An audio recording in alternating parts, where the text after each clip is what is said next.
Hello my dear student, welcome to missile classes. My dear student, जैसे कि आप लोगों को पता है कि हम लोग पिछला वीडियो में सोशियोलॉजी के चैप्टर 2 को बहुत ही अच्छी तरह से डिस्कस किए थे और वीडियो में डिस्कस करेंगे चैप्टर 3। एग्जाम से पहले मैं जितना भी आपका टॉपिक सोशियोलॉजी के रिगार्डिंग यानी आपके याद रखिएगा, सोशियोलॉजी से जितना भी इंपॉर्टेंट क्वेश्चन बनेंगे ऑब्जेक्टिव टाइप के क्वेश्चन, मैं सभी क्वेश्चन को आप तक पहुंचाने की कोशिश कर रहा हूं। हमारी पूरी टीम आप लोगों के लिए प्रयास कर रहे हैं माय डियर स्टूडेंट। तो आप लोग चैनल को ना ज़्यादा से ज़्यादा शेयर करें, क्योंकि हर एक स्टूडेंट को अभी की सोशियोलॉजी में किस क्वेश्चन पूछे जाएंगे उनसे। तो माय डियर स्टूडेंट, मैं जो भी क्वेश्चन आपको बता रहा हूँ ये क्वेश्चन 100% सिलेक्टेड तक कोई भी कैंडिडेट मेरे चैनल को सब्सक्राइब नहीं किया है तो चैनल को सब्सक्राइब कर ले, बेल आइकन को प्रेस करें और ज़्यादा से ज़्यादा अपने दोस्तों को शेयर करें। तो चलिए हम लोग बिना देर किए चैप्टर 3 की पहला क्वेश्चन की ओर चलते हैं। और ये जो है देख पा रहे हैं ये क्विक रिवीजन भी है और क्वेश्चन आपसे एग्जाम में पूछे भी जाएंगे। चलिए पहला क्वेश्चन आपके सामने देख सकते हैं। क्वेश्चन है कि निम्न में से कौन जाति धर्म का एक स्वरूप है। तो ये याद रखिएगा, जिसका आंसर होना चाहिए ऑप्शन नंबर क्वेश्चन नंबर 2 का आंसर हो जाएगा टोड। ऑप्शन नंबर बी इनका बिल्कुल सही उत्तर होगा। अगला क्वेश्चन है आपके सामने। क्वेश्चन है कि परीक्षा विवाह किस जनजाति में पाई जाती है। तो ये पाई जाती है भील जनजाति में। कहाँ पाई जाती है? भील जनजाति में। अगला क्वेश्चन है कि भारत में अनुसूचित जनजातियों के लिए आरक्षण का प्रावधान किस धारा के अंतर्गत किया गया है। ये क्वेश्चन 100% आपसे पूछे जाएंगे। जो क्वेश्चन नंबर 4 है उनका सही उत्तर हो जाएगा 355। कितना होना चाहिए? 355 इसका सही उत्तर होना चाहिए। अगला क्वेश्चन है निम्न में से कौन एक जाति है। तो याद रखिएगा कौन सा एक जाति है ये आपसे पूछे गए हैं। तो याद रखिएगा इनमें से सभी जाति है। बेसी, शूद्र, राजपूत सब एक जाति है। क्वेश्चन नंबर 6 है भारतीय सामाजिक व्यवस्था का महत्वपूर्ण पहलू क्या था। तो याद रखिएगा इनमें से सभी जाति व्यवस्था, संयुक्त परिवार, धर्म। क्वेश्चन नंबर 7 है निम्न में से कौन एक संस्था है। तो कौन सा एक संस्था है? विवाह एक संस्था है, सभी को पता है। चलिए क्वेश्चन नंबर 8 की ओर चलते हैं। क्वेश्चन नंबर 8 है आपके सामने। निम्न में से भारत के किस राज्य में आदिवासी आबादी सर्वाधिक है। तो किस राज्य में सबसे अधिक है? तो गुजरात राज्य में।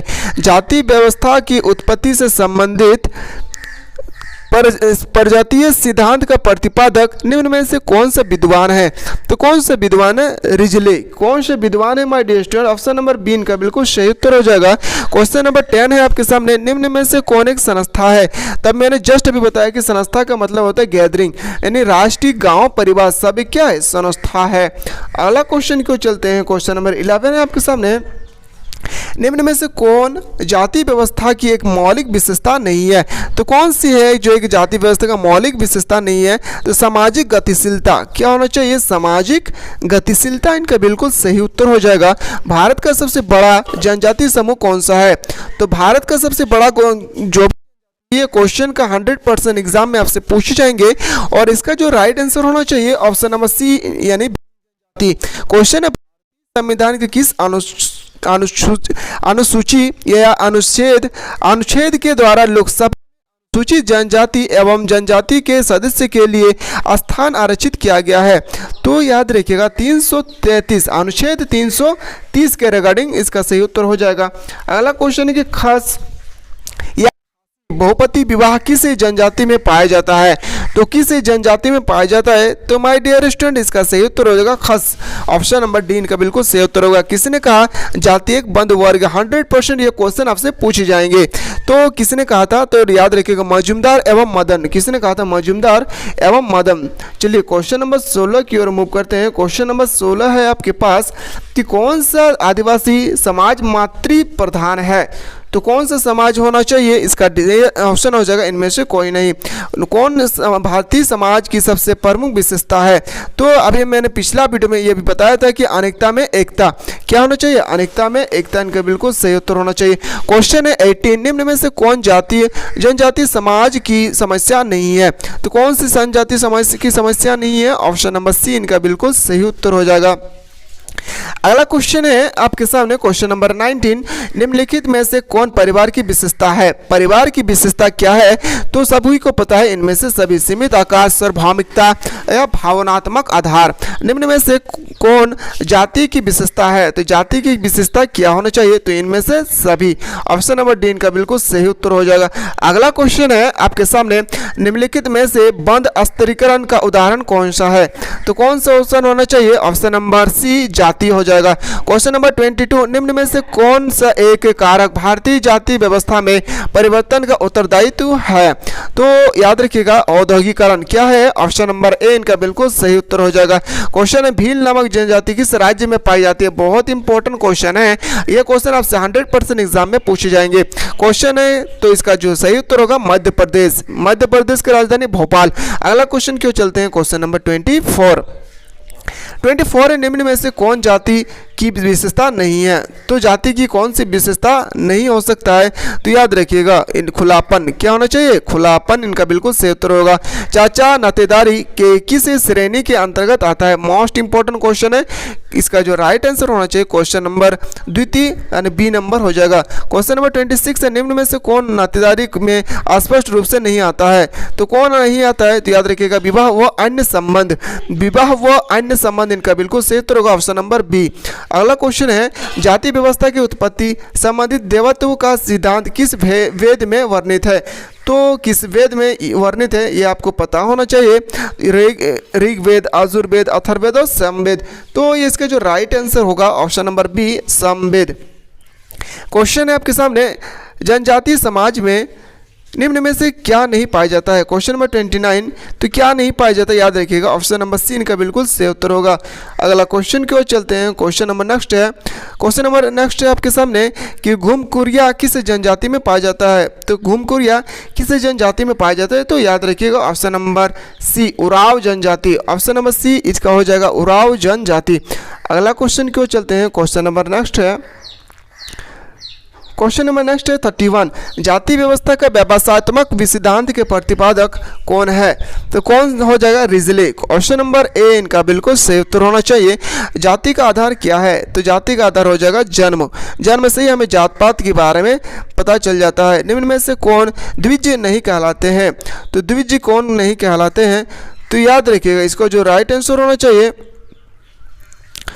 इसका जो सही उत्तर होना चाहिए ऑप्शन नंबर, इसका राइट आंसर हो जाएगा ऑप्शन नंबर डी शूद्र। क्या होना चाहिए? शूद्र। अगला क्वेश्चन क्यों चलते हैं क्वेश्चन नंबर 34, किस समाज में हठ विवाह का प्रचलन है? तो किस समाज में है? तो याद रखिएगा जनजाति समाज में। जनजाति समाज में इनका बिल्कुल सही उत्तर हो जाएगा। अगला क्वेश्चन चलते हैं, मुस्लिम विवाह है एक क्या है? समझौता। क्या होना चाहिए? समझौता। निम्न में से कौन सा हिंदू विवाह का उद्देश्य है? तो हिंदू विवाह का जो उद्देश्य होना चाहिए वो हो जाएगा इनमें से सभी। ऑप्शन नंबर डी इनका बिल्कुल सही उत्तर होगा। अगला क्वेश्चन है, वर्ग व्यवस्था है एक क्या है? वर्ग व्यवस्था, खुला व्यवस्था क्या है? तो याद रखिएगा इसका जो सही उत्तर होना चाहिए खुली व्यवस्था। सामाजिक परिवर्तन का तात्पर्य है, सामाजिक व्यवस्था का तात्पर्य क्या है? उपयुक्त सभी। अगला क्वेश्चन चलते हैं, सहपालन विवाह का एक प्रकार है। सहपालन विवाह का किस प्रकार है? तो याद रखिएगा क्वेश्चन नंबर 39 का आंसर हो जाएगा ए जनजातीय समाज। अगला क्वेश्चन क्यों चलते हैं क्वेश्चन नंबर नेक्स्ट, किसने कहा धर्म किसी आध्यात्मिक शक्ति में विश्वास है? तो याद रखिए किसने कहा था? तो टायर ने कहा था। किसने? टाइलर ने कहा था। ऑप्शन नंबर ए इनका बिल्कुल सही उत्तर होगा। निम्न में से कौन एक वर्ग नहीं है? तो वर्ग कौन नहीं है? तो ब्राह्मण एक वर्ग नहीं है। अगला क्वेश्चन चलते हैं, ये क्वेश्चन उतना इंपॉर्टेंट नहीं है। क्वेश्चन नंबर नेक्स्ट चलते हैं 43 है क्वेश्चन आपके सामने, हिंदुओं में विवाह के कितने रूप माने जाते हैं? तो कितने रूप माने जाते हैं? ऑप्शन नंबर सी 8 प्रकार के माने जाते हैं। भारत में विवाह और परिवार किसने लिखी गई है? भारत में विवाह और परिवार किसने लिखी है? ये किताब बुक किसने लिखा है? तो याद रखिए कि एम कंपाडिया। किसने लिखा था? कि एम कंपाडिया। अगला क्वेश्चन है, डेंजरस ड्रग्स एक्ट किस वर्ष में पारित किया गया था? तो याद रखिएगा कब पारित किया गया था? 1938। ऑप्शन नंबर सी इनका बिल्कुल सही उत्तर हो जाएगा, ऑप्शन नंबर सी। चलिए अगला क्वेश्चन को चलते हैं। अगला क्वेश्चन है आपके सामने क्वेश्चन नंबर नेक्स्ट 46, परिवार सामाजिक नियंत्रण के किस प्रकार के साधनों के अंतर्गत आता है? तो याद रखिएगा इसका जो राइट आंसर होना चाहिए ऑप्शन नंबर बी, अनौपचारिक नियंत्रण के साधन। क्वेश्चन नंबर 47 उतना इंपॉर्टेंट नहीं है। अगला क्वेश्चन है, किस विद्वान ने परिवार को मानव स्वभाव की पोशिका कहा? तो ये क्वेश्चन इंपॉर्टेंट है आपके रहेगा। अगला क्वेश्चन चलते हैं, इसका जो राइट आंसर होना चाहिए चार्ल्स कूले। किसने कहा था? चार्ल्स कूले। इनमें से कौन जाति व्यवस्था की देन है? तो जाति व्यवस्था की देन कौन सी है? तो याद रखिएगा ऑप्शन नंबर डी, इनमें से सभी। अगला क्वेश्चन क्यों चलते हैं, किस प्रकार के परिवार को दो पीढ़ी परिवार कहा जाता है? तो किस पीढ़ी को कहा जाता है? तो याद रखिएगा एकांकीय परिवार। ऑप्शन नंबर सी इनका बिल्कुल सही उत्तर होना चाहिए। क्वेश्चन निम्नलिखित में से परिवार का एक प्रकार है, तो परिवार का क्या प्रकार होना चाहिए? तो याद रखिएगा इनमें से सभी। ये क्वेश्चन उतना इंपॉर्टेंट नहीं है। अगला क्वेश्चन क्यों चलते हैं, क्वेश्चन नंबर 53, मानव शास्त्रीय शब्दकोश नामक पुस्तक किसने लिखा था? तो पुस्तक से रिलेटेड जितना भी क्वेश्चन है आपको हर एक क्वेश्चन को अच्छी तरह से कर लेना है, क्योंकि पुस्तक से रिलेटेड आपको 5-6 क्वेश्चन देखने को मिलेंगे एग्जाम में। इसका आंसर होगा चार्ल्स विनियक। किसका आंसर होना चाहिए? चार्ल्स विनियक। अगला क्वेश्चन देखते हैं 54, मार्गन ने नातेदारी संज्ञाओं के कितने प्रकारों का उल्लेख किया है? तो याद रखिएगा 2 प्रकार। क्वेश्चन है नेक्स्ट, संयुक्त परिवार व्यवस्था पाई जाती है तो कहाँ पाई जाती है? ग्रामीण पाई जाती है। कहाँ पाई जाती है? ऑप्शन नंबर सी इनका बिल्कुल सही उत्तर होना चाहिए। तो ये क्वेश्चन इतना इंपॉर्टेंट नहीं है 56 को। अगला क्वेश्चन क्यों चलते हैं, क्वेश्चन नंबर 57 क्वेश्चन आपके सामने, संयुक्त परिवार की कौन सी विशेषताएं हैं? तो संयुक्त परिवार की कौन सी विशेषताएं होनी चाहिए? तो याद रखिएगा इनमें से सभी। अगर आप लोग अगला वीडियो में चाह रहे हैं कि सर इससे इंपॉर्टेंट क्वेश्चन और हमें करवाइए चैप्टर नंबर 4 में, तो माय डियर स्टूडेंट वीडियो को आप लोग ज़्यादा से ज़्यादा शेयर करें और लाइक करें, क्योंकि मेरे जो पूरे टीम है आप लोगों के लिए इतना अगर प्रयास कर रहे हैं, मेहनत कर रहे हैं, तो आप लोगों के लिए भी एक लाइक तो बनता है ना। अगला क्वेश्चन है आपके सामने, संयुक्त परिवार कर्ता को कौन होता है? तो याद रखिएगा सबसे बुजुर्ग पुरुष कौन होना चाहिए? सबसे बुजुर्ग पुरुष, ऑप्शन नंबर ए। तो माय डियर स्टूडेंट इसी तरह से हम लोग नेक्स्ट वीडियो में मिलेंगे यानी चैप्टर 4 के साथ। तब तक के लिए जय हिंद, जय भारत, वंदे मातरम।